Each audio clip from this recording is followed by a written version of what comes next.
What's going on, everyone? This is your host, Overlord57, with some Gran Turismo 6. This is a top speed tune for the Viper SRT 2003. First things first, make sure you have the right Viper. This is a SRT 2003. Before you put any of your transmission upgrades on, make sure you have an oil changed without all your power upgrades on, and then go ahead and apply your power upgrades. I find it to work better, and it gets your horsepower to its full potential. First things first, going to be at 1165 horse and 1226 kilograms. So make sure all your power's on, body, weight reductions all the way up, carbon hood, and the weight reductions are optional, but I prefer them. Alright, to the tires. On your front tires, you're going to have Sports Hard. And on your rear tires, you're going to have Racing Soft. Suspension. Ride height all the way down in the front and the rear, so it's 70 and 70. Spring rates all the way up in the front and the rear. Dampers compression, 1 front, 1 rear. Dampers extension, 10 front and 10 in the rear. Anti-roll bars, 1. Camber angle, 0. And toe angle is neutral. Alright, for your transmission, you're going to go ahead and reset to default. Bring your final gear up to 3.300. Hang on here.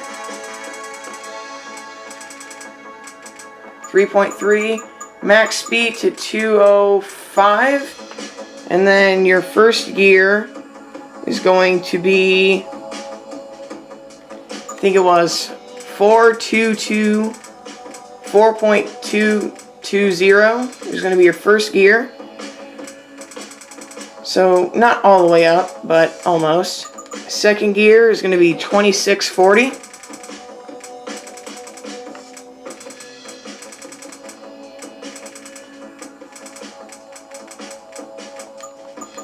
Third gear is going to be at 1835. So 1835. Fourth gear is going to be 1395, so you're going to move this one up just a little bit. 95. Your fifth gear is going to be 1135. Ooh, hang on.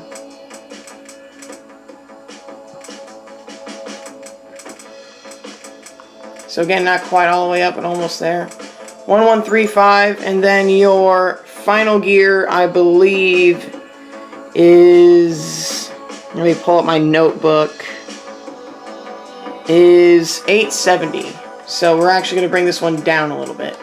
And then you're going to go ahead and drop your final gear to 2.000. So that is your transmission tune for the Viper SRT10.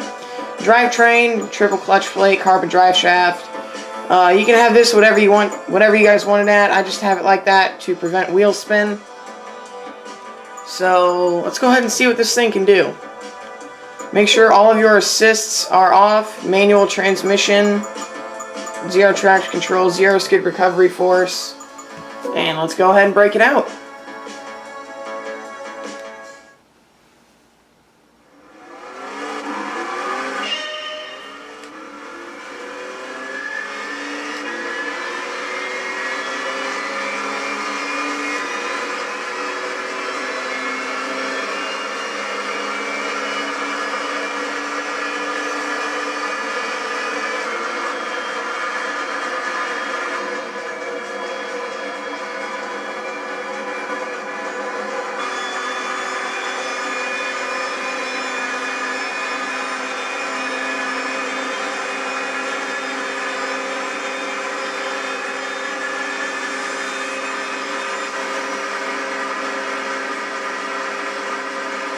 So already we're going 290 up the hill, which is really good.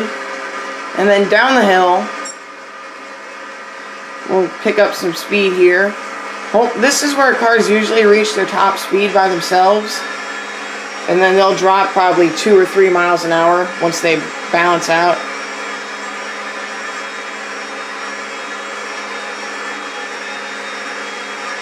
But like I said, this thing should hold a good 295 plus by itself, so it's a pretty good car.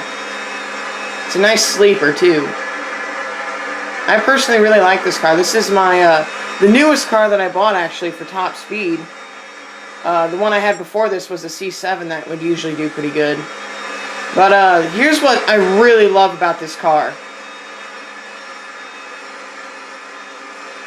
It turns really, really well. This is a great handling car.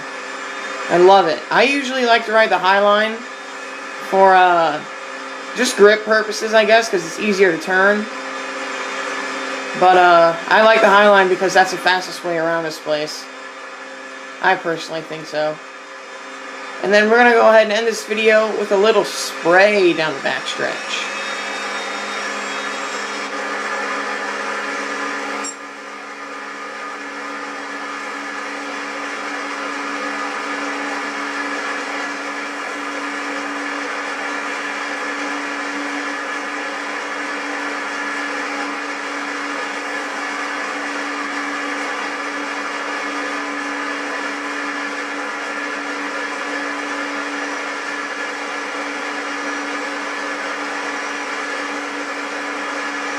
So at the very end there, we got to 311 with our spray.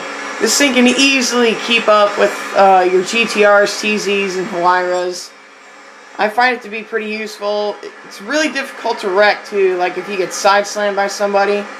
It's really difficult to get wrecked. As you can see, I'm actually trying to wreck here. It's pretty difficult, but it eventually goes around. But this car is really good. I recommend it. It's good handling.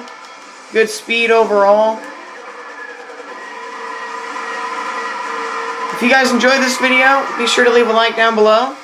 If you want to see more Gran Turismo 6, be sure to subscribe. This is your host, Overlord57, signing out.